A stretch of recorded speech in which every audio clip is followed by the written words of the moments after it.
یہ ایک ہمارا ٹارگٹ ایریا ہونا چاہیے تھا جس پر ہم جا کر دوبارہ اس دنیا کو بھی جنت بناتے اور اپنا استحقاق قائم کرتے کہ وہ جنت جو اللہ تعالیٰ نے ہمارے لیے رکھی ہوئی ہے جس میں ہم نے دوبارہ جانا ہے اس کے مستحق ہو جائیں. اب میں آتا ہوں اس کے لیے طریقہ کار قرآن نے کیا بتایا. پہلے تو بتایا کہ دن رات کا جو تصور ہے اس میں بھی کہہ دیا ہے ہم نے رات آپ کی لباس بنائی ہے اور دن معیشت کے لیے بنایا ہے. جعلنا اللیل لباسا وجعلنا النہار معاشا. یہ پھر بات وہیں آ گئی کہ دن میں ہم نے اپنی معیشت کو ٹھیک کرنا ہے تو ٹارگٹ ایریا ہم ادھر ہی آ رہے ہیں. اب جو اللہ تعالیٰ نے ہمیں نصیحت کی ہے ذکر جس کو کہا کہ تم اگر چھوڑ دو گے تو تمہاری معیشت خراب ہو جائے گی وہ ہم کہاں سے معلوم کریں وہ قانون کیا ہے. تو قرآن ہمیں گائیڈ کرتا ہے وَأَقِیمُوا الصَّلَاةَ لِذِکْرِی. نماز قائم کرو میرے ذکر کے لیے. ایک تو اس میں اللہ کی یاد ہوتی ہے اور ایک اس میں ہماری نماز میں اللہ کا ایک قانون بھی ہے نصیحت بھی ہے. اور اس لیے نماز کا اولین پرسش کا بیان ہے. اب ہم اقیم الصلاۃ پہ آ جاتے ہیں. جب ہم نماز کے لیے کھڑے ہوتے ہیں تو جو اقیم ہے جب قائم ہوتے ہیں تو اس میں ایک لازمی سورہ فاتحہ پڑھی جاتی ہے.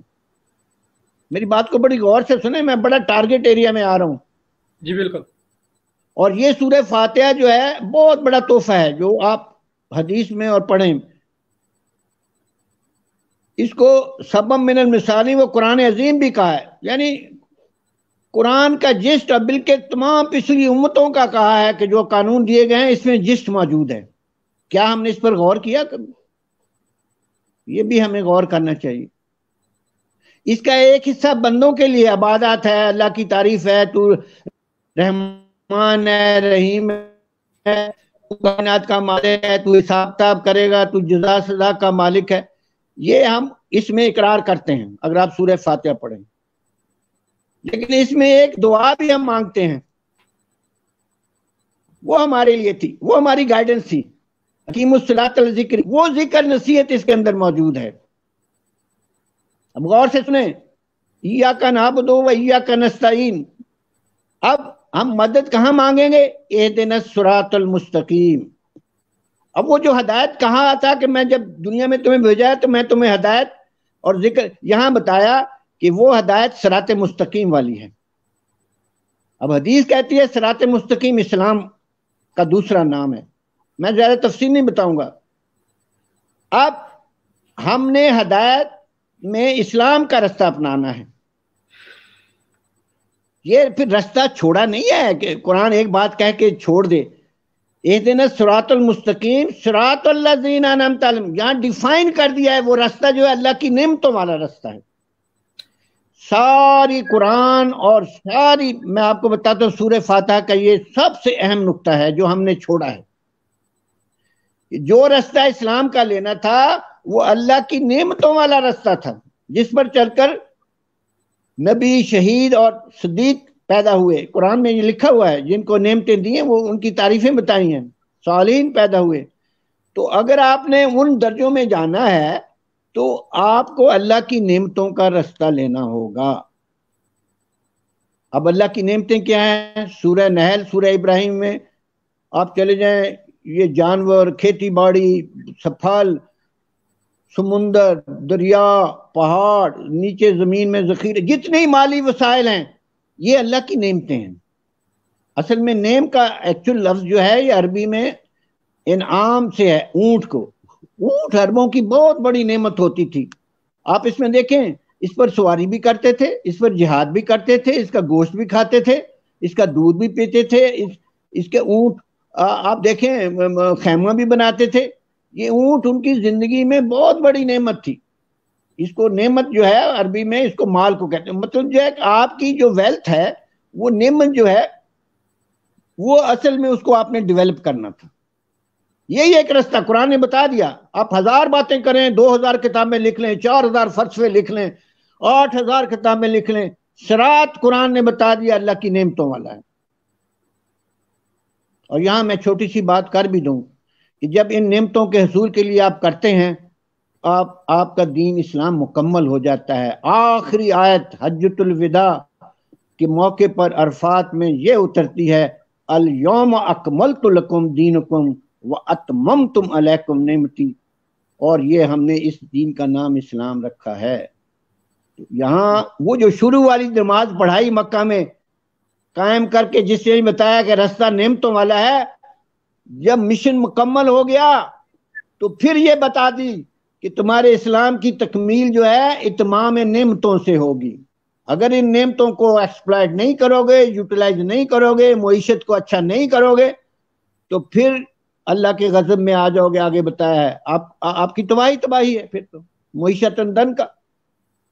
یہ نقطہ میں بار بار دہراتا ہوں کہ ہمارے پاس سورہ فاتحہ سب سے بڑی اللہ کی، یہ ہمارے پاس قرآن عظیم ہے، اور اس میں ہمیں راستہ دکھا دیا ہے. آپ ہزار باتیں کریں گے، یہ راستہ ہے، وہ راستہ ہے، یہ راستہ ہے، وہ راستہ، جو راستہ قرآن نے بتایا وہی راستہ ہے اور کوئی راستہ نہیں. صراط الذین انعمت علیہم، اسلام کا راستہ جو ہے وہ اللہ کی نعمتوں کو استعمال کرنا، یوٹیلائز کرنا. دن معیشت ہے، معیشت میں ان کو امپروو کرنا، ان کو آگے بڑھانا. اب دیکھیں نا، میں نے جنت کی بات کی تھی. قرآن میں سب سے پہلے تمثیل سورہ نون، سورہ اقرا کے بعد دوسری، اس میں کہا ان بلونا کما بلونا اصحاب الجنہ. سب سے پہلے تمثیل اصحاب الجنہ باغ والوں کی کہی. وہ باغ میں جو بیٹے تھے وہ صحیح طور پر نہیں چلا رہے تھے، اور وہ کہا کہ یہاں یتیم مسکین نہ آئے. وہ آپ پورا واقعہ پڑھ لیں تو اللہ تعالیٰ کہتا ہے میں نے وہ باغ جلا دیا. پھر روتے رہے کہ ہم نے ظلم کیا، ہم محروم ہو گئے. یا اللہ اب ہمیں تو اس میں خیر دے دے تو ہم تیری طرف متوجہ ہو جائیں گے، رب کی طرف. اب خیر مانگی ہے، خیر، اس کو خیر میں بدل دے. اب خیر نیکی کو بھی کہتے ہیں، نیک خیر دنیا کی کیپٹل ڈیولپمنٹ کو بھی کہتے ہیں. حب الخیر الشدید، انسان میں دولت کی محبت بہت زیادہ ہے. قرآن یہ بالکل صحیح بات ہے ہمیں، کیونکہ ہم نے اس میں کام کرنا ہے، اس کی محبت بھی آ جاتی ہے. اس لیے اس امت کو کہا ہے کنتم خیر امت، تم خیر والی امت ہو. جب ایک آیت ابراہیم علیہ السلام کی پڑھی گئی بڑے عظیم صحابہ کے سامنے، وہ کانتن امت کانتا تھے حضرت ابراہیم علیہ السلام، آپ کو وہ آیت یاد آ جائے گی. تو وہ صحابی نے ابراہیم علیہ السلام کی جگہ پر معاذ بن جبل کا نام لے لیا کہ معاذ بن جبل جو ہیں وہ امت کانتا ہیں. وہ دوسرے بڑا پریشان ہوا. ایکچولی وہ تمثیلاً بتا رہے تھے، تو انہوں نے بتایا کہ یہ کہ آپ نے کیوں معاذ بن جبل کا نام لے لیا ہے؟ انہوں نے کہا میں نے اس لیے کہا کہ وہ امت تھے. پوچھا گیا امت کا کیا مطلب ہے؟ انہوں نے کہا تعلم الخیر، جو خیر کی تعلیم دے وہ امت میں شامل ہوگا. تو کیپٹل ڈیولپمنٹ کی تعلیم جو ہے، آپ نے امت میں دوبارہ آنا ہے تو آپ کو یہ کرنا پڑے گا. تم خیر امت. اب ہم آگے آتے ہیں کہ جب ہم معیشت چلاتے ہیں، اب آپ بات کلیئر ہو گئی ہے، اس میں کوئی شک شبہ نہیں ہے. ہم اگر اللہ کے ذکر قانون کو نہیں چلائیں گے تو معیشت تباہ ہو جائے گی. اور معیشت کا راستہ ہم نے بتا دیا ہے، وہ اسلام کا ہے جو سورہ فاتحہ بتاتی ہے اللہ تعالیٰ کی نعمتوں کو استعمال کریں. اور یہ تمام نعمتیں کہہ کر قرآن میں سورہ کہ اتنی نعمتیں ہیں کہ تم ان کی تحدید نہیں کر سکتے. اللہ تعالیٰ کی نعمتیں ہزاروں، بلکہ اس میں شمس و قمر تسخیر، پہاڑوں کی تسخیر، دریاؤں کی تسخیر، سمندروں کی تسخیر، آپ پڑھیں اس میں پورے ساری چیزیں بیان کی ہوئی. اب جب ہم معیشت چلاتے ہیں تو اس میں کچھ سرکولیشن ویلتھ ہوتی ہے. سب سے پہلے بتایا ہے اب ہدایت کا اگلی سورہ میں وہ ہدایت متقین کے لیے بتائی ہے، جو یؤمنون بالغیب یقیمون الصلاۃ مما رزقناہم ينفقون. یہ سب سے پہلا درس سورہ بقرہ میں آ جاتا ہے کہ وہ اپنے مال کا انفاق بھی. انفاق کا ترجمہ کہتا ہوں میں سرکولیشن آف ویلتھ. خرچ کرنا ترجمہ کیا جا سکتا ہے لیکن یہ کریکٹ ترجمہ نہیں ہے. ماڈرن ٹرمینالوجی نے اس کا مطلب ہے سرکولیشن آف ویلتھ ہم نے رکھنی ہے، دولت کو جمع کر کے نہیں رکھنی. ویل لکل ہمزات اللمزات الذی جمع مال وعدد. وہاں مال کو جمع رکھنے کو تو بہت زیادہ اس پر اللہ تعالیٰ کا عذاب کا وعدہ ہے. آپ کو اللہ تعالیٰ نے مال پیدا بھی کرنا ہے. تم خیرت امتن. اور یہ بھی میں بتا دوں، صحابیوں کا زمانہ گزر گیا، رسول پاک صلی اللہ علیہ وسلم چلے گئے، تابعین کا زمانہ تھا، سب سے بڑے تابعی جو ہے سعید بن مسیب ہیں، وہ کہتے ہیں لا خیر من لا یطلب المال، جو دولت کو نہیں بڑھاتا وہ خیر پر نہیں ہے. یعنی اس وقت ان کو پتا تھا ہم نے کیا کرنا ہے، یہ ہم نے کیوں چھوڑ دیا؟ جب رسول پاک کہتے ہیں کہ اس کا امت کا امتحان مال میں ہے، آپ کو پتا ہونا چاہیے ہمارا امتحان مال میں ہے. قیامت کے دن جب اللہ تعالیٰ کے سامنے کھڑے ہوں گے، آپ کے قدم نہیں ہلیں گے. حدیث کہتی ہے جب تک یہ نہیں بتاؤ گے دولت کہاں سے کمائی، کہاں سے کہاں خرچ کی، اور جو علم دیا تھا اس پر کیا عمل کیا. یہ 3 سوال دولت کے بارے میں قیامت کے دن کہا ہے. لا یزال قدم ابن آدم، ابن آدم کہا ہے، تمام انسانوں کے لیے یہ قانون ہے، صرف مسلمانوں کے لیے نہیں پھر بنا. یہی تو ہماری مسلمانی ہے، یہاں فیل ہو گئی ہے. یہ تمام انسانوں کے لیے یہ قانون ہے کہ تم یہ مال کہاں سے کمایا، کہاں انفاق کیا، اور جو علم اس کے بارے میں تھا اس پر کتنا عمل کیا. میں نے بتایا نا، تعلم الخیر، امت وہ بنتی ہے جو تعلم الخیر کرتی ہے، یہ اکنامک ڈیولپمنٹ کا علم دیتی ہے. ہم نے ان چیزوں کو چھوڑ دیا نا. اب جب ہم سرکولیشن آف ویلتھ میں انفاق میں آتے ہیں تو قرآن کہتا ہے 2 سوال، ایک سوال 2 دفعہ دہرایا گیا، ماذا ينفقون ماذا ينفقون. آپ حیران ہوں گے 2 دفعہ ایک سوال دہرایا جاتا ہے. ایک میں صدقات کا حکم ہے، میں تفصیل میں نہیں جاتا. ایک میں کہا ہے کل العف، جو ضرورت سے زیادہ ہے وہ خرچ انفاق کر لو. یہ 2 مدات کیا ہیں؟ بڑی انٹرسٹنگ بات بتا رہا ہوں آپ کو. سرکولیشن آف ویلتھ کے یہ 2 بہت بڑے سورسز ہیں. پہلا سورس جو ہے وہ مدات جو ہے جو خیر میں سے ہم خرچ کرتے ہیں، جن مدات پر، وہ صدقات والی مد ہیں. قرآن میں ہے انما الصدقات للفقراء مساکین والعاملین علیہا والمؤلفات قلوبہم وفی الرقاب والغارمین فی سبیل اللہ وابن السبیل فریضۃ من اللہ. یہ اللہ کا فرض ہے، اس کو فریضہ صدقات کہتے ہیں. یہ 8 مدات ہیں، غریبوں، یتیموں اور قرض لینے والوں، عاملین پر، اور ابن سبیل سفر، اور اللہ کے، یہ سارے یہ صدقات کی مد ہوتی. یہ وہ سرکولیشن آف ویلتھ ہے جو ہم دیتے ہیں گورنمنٹ کو، حکومت کو دیتے ہیں، اور حکومت کے بیت المال میں جاتا ہے. سورہ یوسف میں پڑھیں، انہوں نے جب لوگوں سے ٹیکس لے کر 7 سال کا ذخیرہ کر لیا، اور بعد کا جو قصہ چلتا ہے ان کو بھائیوں کا، اس میں وہی کہتے ہیں کہ ہمیں صدقہ دے دو، تم مصدق ہو. تو جو گورنمنٹ کا جو بیت المال ہوتا ہے وہاں سے صدقات کی تقسیم ہوتی ہے. یہ بات پوائنٹ یاد رکھیں. یہ میں بتاتا ہوں ہم نے غلطی کہاں کی ہے. یہ میں نے حضرت یوسف کا واقعہ اس لیے قرآن میں خاص طور پر بیان کیا ہے. اور ایک عربوں میں قبیلہ تھا، عیسائی قبیلہ، ان پر جزیہ لگ گیا. وہ عیسائی تھے، عرب تھے، انہوں نے اس کو اپنی حد تک سمجھایا، کیونکہ سورہ یوسف میں ان کے پیغمبر نے صدقات دی تھی. انہوں نے کہا جی ہم سے ڈبل عشر لے لیں لیکن جزیہ کا نام چھوڑ دیں. یہ حقیقت ہے. ان کا سے ڈبل عشر لے لیں، جزیہ نہ لیں، کیونکہ جزیہ میں ہم اپنی توہین سمجھتے ہیں. اور ڈبل عشر کیا تھا؟ خمس. اور یہ صدقات تھے. یہ صدقات حضرت یوسف علیہ السلام نے وہاں لگائے تھے مصر میں. اس پورا واقعہ لے رہا ہے. لیکن میں یہ بتانا چاہتا ہوں کہ جو گورنمنٹ کی مد میں آتی ہے وہ صدقات ہوتے ہیں، اور پھر گورنمنٹ اس کو تقسیم کرتی ہے.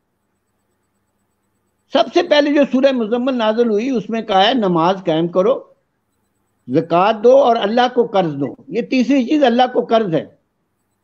تو آپ کے انفاق میں 2 چیزیں ہیں، ایک زکوٰۃ ہے، ایک صدقات ہے. صدقات جو ہوتے ہیں اللہ کا حق یا اللہ کا قرض ہوتا ہے، اور زکوٰۃ ایک اور چیز ہے.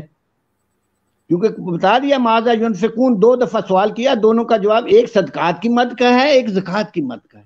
یہ دونوں مدیں علیحدہ ہیں. قرآن میں ہے لن تنالوا البر حتی تنفقوا مما تحبون. اب یاد رکھیں، انفاق نہیں کرو گے تو تم نیکی نہیں پا سکتے.